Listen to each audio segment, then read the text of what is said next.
No hej, witajcie na kanale EV Repair. W dzisiejszym odcinku załoga namówiła mnie do tego, żeby nakręcić dla Was film o koszcie serwisu samochodu elektrycznego po 100 000 km. No to spróbujmy. Oglądajcie. Gdy Twój samochód elektryczny ulega awarii, zaczyna się wyścig z czasem. Zaczynasz nerwowo wyszukiwać w internecie, zaczynasz szukać na forach internetowych, zaczynasz szukać na Facebooku. Pojawiają się anonimowe odpowiedzi i anonimowe warsztaty, co do których nie masz pewności, że wykonają usługę poprawnie. 1 million, zillion, jillion, dillion, cotillion times later. Na szczęście dość szukania po omacku. Czas na rewolucję w serwisowaniu samochodów elektrycznych. Znajdź właściwy warsztat, sprawdź co naprawdę potrafi, skontaktuj się z nim, uruchom nawigację i jedź. EV Repair Finder. Skończ z chaosem, postaw na bezpieczeństwo.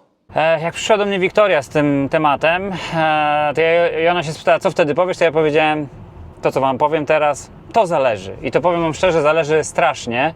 I myślę, że tutaj ja bym ograniczył się do Tesli z tego względu, że wciąż grubo ponad 80% samochodów, które serwisujemy, to są Tesle. Tak jak widzicie na naszych materiałach, to się bardzo dynamicznie zmienia. Pojawia się bardzo dużo innych samochodów. Zaczynamy serwisować samochody chińskie, dosyć sporo przyjeżdża do naszych samochodów europejskich, więc ten miks jakby zaczyna iść w taką niekorzystną stronę dla Tesli w naszym miksie napraw, natomiast wciąż Tesla jest takim, wiedzie prym. Koszt serwisu może zupełnie, biorąc pod uwagę taki przypadek, na przykład mamy teraz na podnośniku Tesla Model 3 Highland, zresztą będziecie mieli przebitki z tego. W ogóle byłem w szoku, że wchodzę na warsztat, a na podnośniku wisi Tesla Model 3 Highland i Żenia wymienia w niej olej w silniku. Ja mówię, Żenia, co ty robisz? Przecież ten samochód jest jeszcze na gwarancji. No i właśnie okazało się, że ta Tesla już miała grubo powyżej 100 000 km i klient sobie zażyczył wymianę oleju w obydwu silnikach. No i ja to rozumiem. Może to do mnie trochę tak dopiero dotarło, że ten samochód ma tyle lat już, że to już 2,5 roku i że mógł zrobić w sumie 100 000. Opierając się teraz na takim przypadku, czyli przypadku samochodu prawie że nowego, który zrobił już te 100 000, no to ten serwis nie będzie drogi. Jeżeli weźmiemy pod uwagę wymianę oleju w obydwu dyferencjałach, czy tam w obydwu skrzyniach przekładniowych, może tak to nazwijmy, i wymianę wszystkich filtrów i serwis klimatyzacji i tak dalej, no to maksymalny koszt serwisu, myślę, zmieści się w okolicach 2000 zł, gdybyśmy musieli te wszystkie czynności wykonać. Znowu, jeżeli mówimy o samochodzie, który już przechodził wcześniej różnorakie serwisy, to ten serwis będzie się też ograniczał do mniejszej ilości czynności. Więc to też zależy od tego, co będziecie robić i jaki to będzie samochód. Uznajmy tą Tesla Model 3 Highland jako taki wzór, na bazie którego byśmy stwierdzili, jaki mógłby być koszt maksymalny, minimalny serwisu takiego samochodu po 100 000 km. Myślę, że mogę zaryzykować takie stwierdzenie, że jednak w większości wypadków samochodów elektrycznych dobrze jest zajrzeć po takim przebiegu do skrzyni przekładniowej, tak jak zresztą tutaj właściciel podjął decyzję. Ja dokładnie nie wiem, albo nie, inaczej. Ja dokładnie nie pamiętam, jaki to był przebieg, czy to było 120 czy 130 000 km, ale uważam, że po takim przebiegu, bez względu na to, co mówi producent, czy producent oleju, czy producent samej skrzyni czy silnika, warto jest zajrzeć, bo tu nie chodzi tylko i wyłącznie o dobre intencje, czy nawet super procedury na produkcji, tylko o to, że po prostu niektóre rzeczy dzieją się wbrew intencji producenta urządzenia, czyli w tym wypadku silnika razem ze skrzynią przekładniową i dyferencjałem, jak i wbrew intencji producenta właśnie tego oleju, który ma to wszystko nasmarować i schłodzić, co jest chyba najważniejsze, czyli odebrać temperaturę z tych wszystkich zębatek i łożysk. Teraz w zależności od pojazdu będą to różne koszta. W starszych Teslach Model S, które już teraz wszystkie raczej mają dużo więcej niż 100 000 km, no ten koszt był jednak mniejszy z tego względu, że ten olej wymieniało się bardzo prosto. Nie było elektrycznej pompy, nie było żadnych o-ringów, nie było filtrów, tylko po prostu był korek wlewowy, spustowy, tak jak na przykład widzicie to w mostach napędowych w jakichś starszych samochodach, czy w starszych skrzyniach. I tyle. I to był bardzo prosty olej, bo tam używano oryginalnie Dextron 6, czyli tani, prosty olej, wymiana prosta i tyle. Natomiast w tych samochodach nowszych, takich na przykład jak Tesla Model 3 Highland, którą widzieliście na podnośniku, no to jest procedura. Czyli musimy ten olej spuścić, musimy później wpompować nowy olej, musimy przetłoczyć pompą ten olej przez cały system i wtedy mamy pewność, że wszystko jest dobrze i ta ilość oleju musi się zgadzać, bo nie mamy takiej rewizji, która nam wskaże, że mamy odpowiednią ilość. Więc to powoduje, że ta wymiana oleju w takim nowszym silniku, czy i w większości nowszych samochodów będzie nieco droższa. Więc my zakładamy, wziąć pod uwagę nakład pracy, bo chyba to jest najważniejszy element tego, to jest między 500 a 750 zł za silnik. Koszt ten wygląda bardzo podobnie dla większości nowszych samochodów, które są bardzo podobnie wyposażone, czyli posiadają cały ten system związany z odbieraniem ciepła poprzez olej, dużo bardziej rozbudowane i wtedy ten koszt musicie właśnie przyjąć, że w zależności od tego, ile macie silników, będzie wynosił 1000 do 1500 zł wraz z materiałem. I to jest pierwsza część tego serwisu, który moim zdaniem po 100 000 km jest niemalże obowiązkowy po to, żeby dowiedzieć się, jaki jest stan silnika. Bo tu jeszcze dodam, i o tym też mówiłem na jakichś tam wcześniejszych materiałach, ale to jest chyba ważne, że bardzo często to nie jest tak, że resurs tego oleju się skończył. Czasami te oleje mają resursy nieskończone, albo przynajmniej producent twierdzi, że one są niewymienialne. Tak samo dotyczy to skrzyń zalanych takim olejem. Natomiast chodzi o to, że my poprzez wymianę tylko możemy sprawdzić, co tak naprawdę się dzieje. I uwierzcie mi, że mieliśmy parę takich sytuacji, może nawet nie parę, tylko więcej niż parę, gdzie podczas wymiany tego oleju stwierdzaliśmy, że jest nadmierna ilość opiłków i trzeba się zainteresować tym, co się dzieje z silnikiem. Więc to po prostu jest taka wymiana bardziej, powiedziałbym, inspekcyjna, niż wymiana związana z koniecznością, związaną z degradacją jakichś elementów, czy z domniemaną degradacją oleju. Kolejna czynność, którą trzeba wykonywać raz na 4 lata przynajmniej, czyli też znowu w założeniu tak mniej więcej w okolicach 100 000 km, czyli przyjmijmy, że to jest znowu ten nasz serwis po 100 000, no to jest serwis klimatyzacji. W serwis klimatyzacji wchodzi jakby ściągnięcie czynnika, czyli musimy ściągnąć czynnik z systemu, musimy wymienić osuszacz, to jest taki specjalny worek w starszych samochodach, w tych nowszych, w Teslach to już jest taki worek w takim specjalnym kartridżu i ta wymiana jest jakby łatwiejsza, dostęp do tego jest łatwiejszy. Uzupełnienie ewentualnego braku oleju, no bo wiadomo, jak wyciągamy ten osuszacz, jak coś tam robimy, to trochę tego oleju gdzieś tam nam zawsze ucieknie, więc musimy odrobinę tego oleju uzupełnić i ponowne wprowadzenie czynnika i uzupełnienie, gdyby wystąpił brak.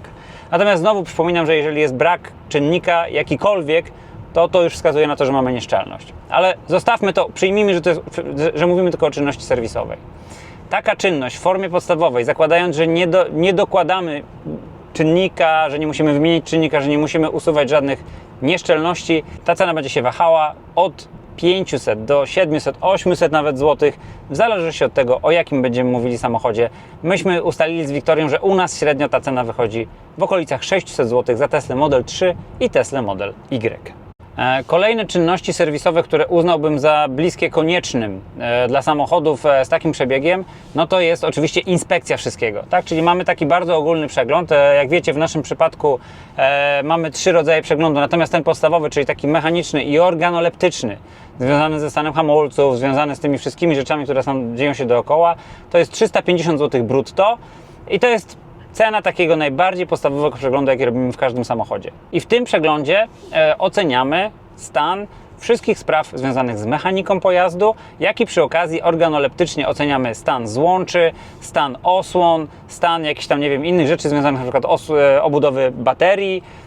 Sprawdzamy też degradację płynów, czyli płynu chłodzącego i płynu hamulcowego. Dodatkowo na takim przeglądzie oczywiście też organoleptycznie, szczególnie dotyczy to takich Tesla Model 3 i Y poliftowych, które mają pompę ciepła. Sprawdzamy stan i jakby zabrudzenie chłodnicy cieczy, bo jak wiecie, zabrudzenie tej chłodnicy cieczy powoduje do niewydolności układu chłodzenia, a to dodatkowo obciąża układ klimatyzacji i doprowadza w sytuacjach ekstremalnych do zatarcia kompresora klimatyzacji. Czynnością, którą uważam już po tych 100 000 km za niezbędną, czasami niektórzy robią to częściej, szczególnie, że w samochodach elektrycznych no my używamy tej rekuperacji i dobrze mieć te hamulce przesmarowane, tak żeby one tam sobie ładnie w tych prowadnicach chodziły, ale załóżmy, że robimy to po tych 100 000, czynność czyszczenia hamulców, czyszczenia prowadnic lub nawet wymiany prowadnic to jest 500 zł.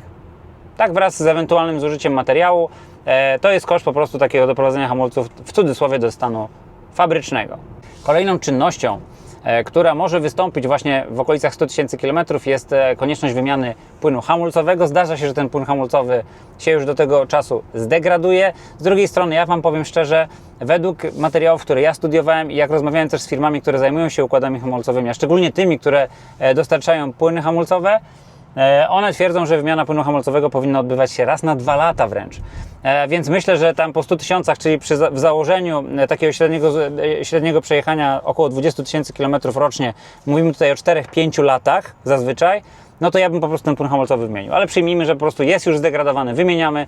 Taka wymiana wraz oczywiście z materiałem to będzie w okolicach 300 do 500 zł, w zależności od tego, jaki płyn będziecie zalewać i jakim samochodem konkretnym przyjedziecie. Kolejną czynnością, którą bardzo często wykonujemy w samochodach o tym przebiegu, to jest czyszczenie chłodnicy. To, o czym wspominałem przy tych samochodach Tesla Model 3, Tesla Model Y, poliftowych po 2021 roku. My tą chłodnicę czyścimy, robimy to bardzo porządnie, bo widziałem jakby te chłodnice po czyszczeniach w innych warsztatach i tam bardzo ludzie do tego podchodzą nieskrupulatnie, nie rozbierają tego wszystkiego tak jak należy i tam zostaje bardzo dużo brudu w niektórych miejscach. Dodatkowo zdarza im się wtłaczać też piasek i drobinki jeszcze głębiej w tą chłodnicę.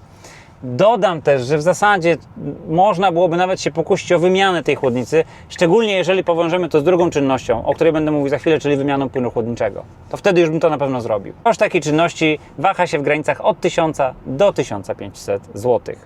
Kolejną czynnością, o której wspomniałem przed chwilą, to jest wymiana płynu chłodniczego. Ona akurat w tym okresie jest bardzo rzadka. Według specyfikacji producenta ten płyn chłodniczy powinien 5 lat wytrzymać bez w ogóle problemowo. Także wymiana płynu chłodniczego po tym okresie jest raczej sporadyczna. Natomiast jeżeli byście ją robili i jednocześnie mielibyście robić czyszczenie chłodnicy, to tylko chciałem dodać, że warto przy okazji tą chłodnicę po prostu wymienić. Szczególnie jeżeli lubicie duże przebiegi, jeżeli samochód pracuje jako taksówka, to na pewno Wam się zwróci też i w zużyciu energii, w tym, że ten kompresor popracuje kolejne 5-6 lat. Wymiana płynu chłodniczego nie jest szczególnie droga i jeżeli powiążecie ją z zmianą chłodnicy, to oczywiście ten koszt sumaryczny wyjdzie mniejszy. Gdyby dochodziło do samej wymiany płynu chłodniczego, no to płynu chłodniczego w zależności od modeli mamy od 14 do tam 18 litrów, jeżeli dobrze pamiętam, w Tesli Model 3 i Y, czyli koszt tutaj akurat samego płynu to byłoby 400 zł, natomiast wymiana wraz z odpowietrzeniem to jest dodatkowe 500 zł. No i kolejna czynność, o której nie należy zapomnieć i ona jest bardzo kluczowa dla samochodów elektrycznych, wręcz powiedziałbym, że zdziwilibyście się jak bardzo ważna, to jest dbanie o filtrację. Dbanie o filtrację, szczególnie ważne w Tesli Model Y, a już najważniejsze w Tesli Model 3, takiej jeszcze powiedzmy przedliftowej, czyli 19-20 rok i o tym mieliście materiał zupełnie przed chwilą, jest bardzo ważne i ten stopień ważności jest wieloraki. Pierwsza rzecz jest taka, że oczywiście dusicie system, tak? Czyli powodujecie, że nawiewy pracują ze zdwojoną siłą, że wszelkiego rodzaju podgrzewacze kabinowe i inne urządzenia muszą dawać większy wydatek energetyczny, żeby schłodzić lub nagrzać Waszą kabinę. Dodatkowo, szczególnie w Teslach Model 3, doprowadza to do parowania szyb, jeżeli macie niewymienione filtry, bo pamiętajcie, że w Tesli Model 3 nie ma filtrów przedstępnych ani nie ma filtra HEPA, w żadnym modelu absolutnie, a dodatkowo w tej Tesli Model 3 po prostu dostajecie gigantyczną ilością syfu i bakterii.